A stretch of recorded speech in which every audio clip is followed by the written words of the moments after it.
Hey friends, Dr. Heather here, live from Ask Dr. Heather. This is going to be take 2. Sorry about that. I just had a phone call that kept coming through, so definitely need to answer that. So, take 2. Sometimes that's what happens in our life. If you're brand new to Ask Dr. Heather, this is a page where everyone can participate, ask the current healthcare questions that you have, maybe things you're confused about, and then ask maybe like what people are doing right now. I had several hundred people say, hey, will you just kind of lead us through like a 7-day clean program? We're super confused about what clean eating really means. Clean keto, clean low carb, clean paleo, clean green. So we're just going to talk about that, and that's what we've been doing. So today is day 5 of our 7-day eating clean. So I know some people just started jumping on the bandwagon yesterday, which is absolutely fantastic.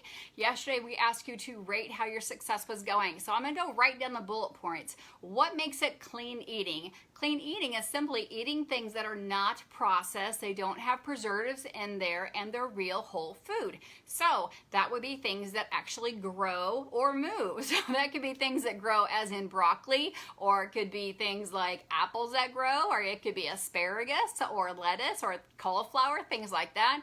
Or it can be things like nuts and seeds that also grow. Avocados grow. It can also be oils like coconut oil, olive oil, avocados, avocado oil, and things that used to move. Used to move means because we've actually now have them in our refrigerator, freezer section, which is cows and ducks and pigs and chickens and fish and things like that. That's real food, not things with any type of fancy words that you can't pronounce, any red dye number 40 to make the beef look even redder, or any red dye number something put on your red bell pepper to make it look redder. It is simply eating food, and we're cutting out the processed sugars. So that means you're not going to have any maltodextrose, sucrin, any artificial sugaring put back in there. So it could be as easy as a couple of eggs for breakfast, or some chia pudding. Chia seeds are great for your health. Or it could be absolutely, somebody said, what about a fat coffee? Absolutely, you can have a fat coffee for breakfast, or a fat cup of tea if you want to. And what makes it fat is you're simply adding some healthy fats like grass-fed butter or coconut oil or some MCT oil blend or some keto cream, putting that in there. And then maybe for lunch having a hamburger with maybe some lettuce and pickle and some coleslaw. And the coleslaw is made from something that you know what's in there, not from like a store that you don't even know what type of mayo they use with a bunch of preservatives. You're better, safer off getting a salad. With that being said, I had a question about salad dressing. It can be very confusing when you start reading salad dressings, because if they have more than like 10 ingredients and it's not things like basil and thyme and garlic and lemon and lime and olive oil, then you probably don't want it. If it starts having, again, a bunch of things that you can answer, or hashtags, which mean a number sign or die, you don't want to eat that. We're saying just make it super simple. Have some rotisserie chicken and some broccoli and put some butter on it. Have a, have some salmon if you want to, with some green beans on the side, or a nice big salad, or have a big Cobb salad for lunch or something. Just keeping it very simple. And what we've been asking us to do, because I know a lot of people said, I don't want to do a keto diet, I don't want to count macros, I don't want to count percentages, I don't want to calculate anything. So that's what this 7 days about. Eating real clean whole food, eating organic when possible, whether it's your pocketbook or whether it's local for where you live. I know some people live in little small towns, or people live around the globe where they don't have access to everything, and different things are in season at different times. So we definitely have been minimizing the fruits. Fruits seem to have a lot of preservatives on there, sometimes hard to find in season. So just eating a couple handfuls of vegetables, putting some oil in there and some meat, and really identifying you're going to eat when you're hungry. So yesterday we asked you to rate your day. So let's talk about what a 0 to 10 would mean, because people got really confused about this. A 10 would mean, you know what? I woke up, I had about 12 to 16 ounces of water. I had a great attitude when I got out of bed. I ate when I was hungry. I stopped when I was full. I didn't overserve myself. I didn't just take a bite off my kid's high chair or plate because it tasted good. I wasn't tempted by a candy dish at work. I actually took my lunch to work, or maybe at home, and said, I ate when I was hungry, and then I had my last dinner at 6 or 7, and then it was really great, just a cup of tea or bone broth, and went to bed. And went to bed not with the TV on and the lights on and checking your phone, but went to bed as best as your body would do. That would be a 10 day. That would be like an ideal day. A 0 day would be, you woke up in a crabby mood, you drank some soda left from yesterday, and you drove through and ate every meal, and you were crabby, and you didn't write anything in your gratitude journal.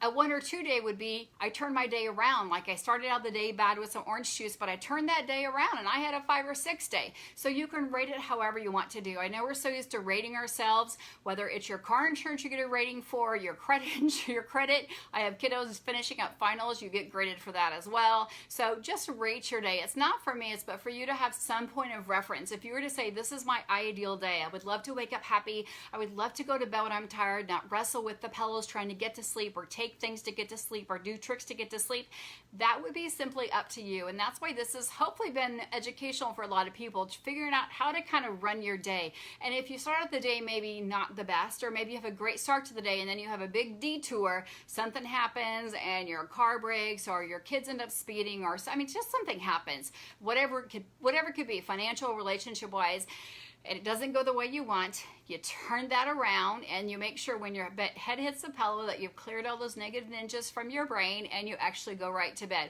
Or if you ate something you know you shouldn't have, you just forgive yourself and go, you know, tomorrow's a good day and I'm not going to go for that chocolate pie again. I'm going to be totally good and I'm going to crush the end of the week.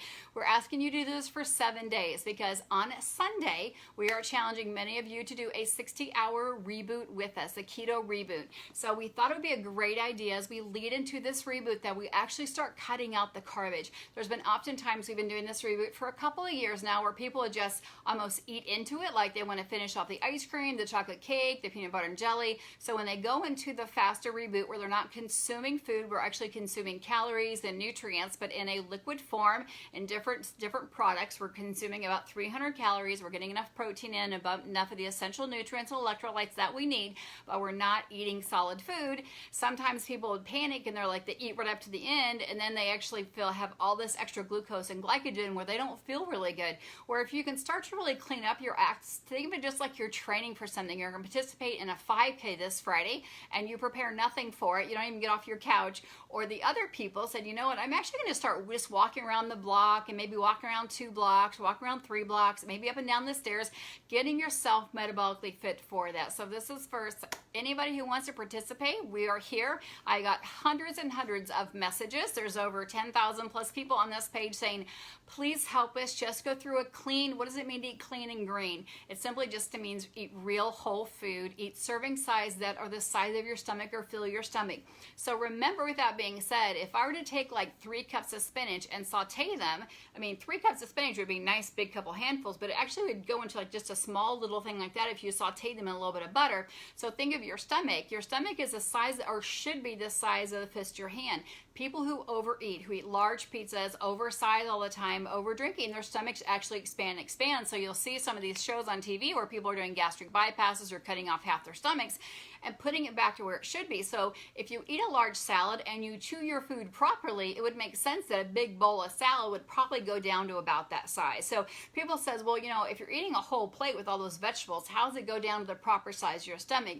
Well, if we chew our food, it'll do the right thing, because what our stomach does, it just dumps an acid and it just helps get it into a thing called chyme, which makes it like baby food so your liver can sift and sort. So as long as you're chewing your food, it should properly fit in your stomach. If you're eating and you're not able to get all the food down there because you're overeating, it's likely to come back up, right? In the form of GERD or regurgitation or heartburn, because you're putting too much stuff down the food tube called the esophagus that it won't fit.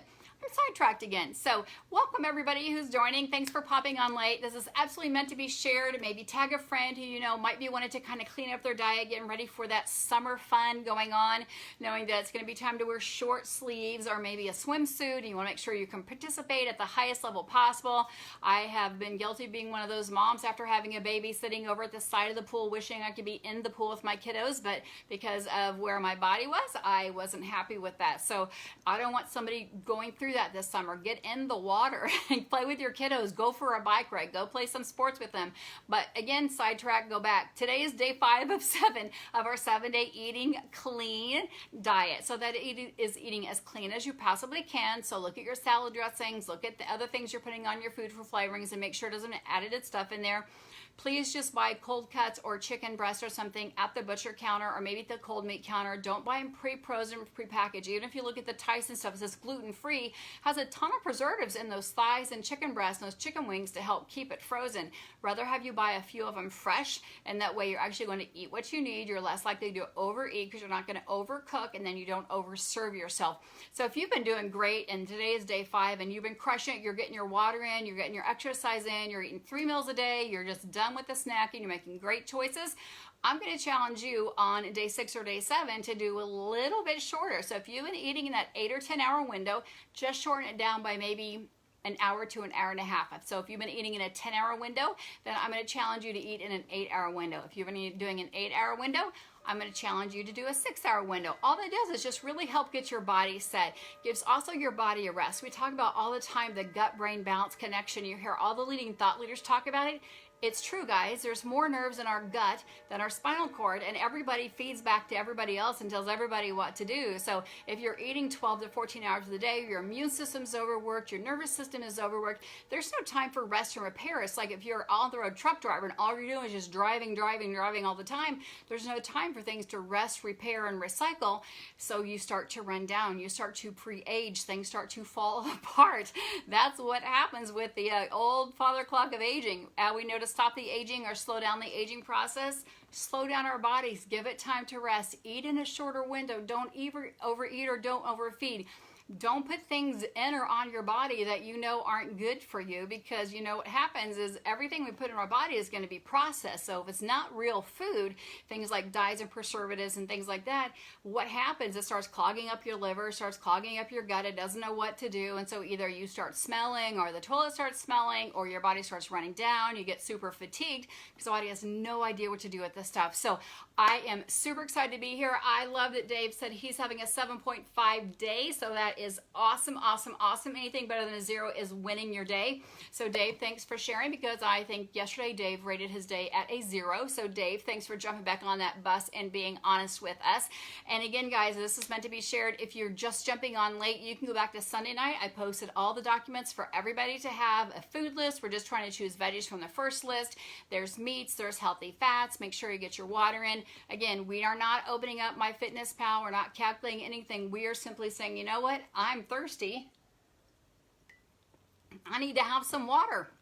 Or I'm hungry and I need to eat some food. But remember, if it gets past 8 o'clock p.m. and you're on a normal work cycle, if you're hungry at 8, I'm going to ask you, please just ignore the hunger. It'll go away. Do 3 or 4 minutes of jumping jacks, run up and down the stairs a couple times, make a phone call, go brush your teeth, distracted, because hunger is really a primitive reflex. It can go on and off very, very quickly. It'll go away in about 6 minutes. So just distract yourself, maybe by doing some cleaning, again, or doing a phone call, or writing a love note to somebody, or a thank you note to somebody, or maybe journaling your journey that you're doing, or again, just brush your teeth and get that, whatever it is, out of your mouth. Maybe smell something different. Somebody else gave me that tip last night.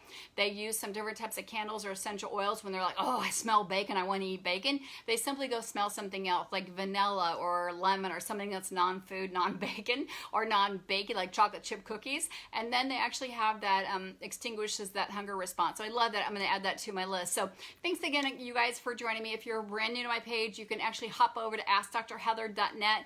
You can download your guide to start your day in the right way. It's my free ketogenic diet guide. It is an autoimmune friendly diet, which means I don't have any soy on there. I have only dairy, which is grass-fed butter on there. We really limit some of the foods that are the top 10 allergens, so that can actually help you improve your overall health. So thanks again for joining me. I can't wait to hear from each and every one of you. Please share this page so we can have other people connecting and sharing as good or feeling as good as you are. And thank you for letting me have a second retake. I had several phone calls coming through, so I decided just to quit the first one and just press redo, pop in here live with y'all, and I will be checking with you guys early tomorrow night. I have an event tomorrow night. It is my college reunion.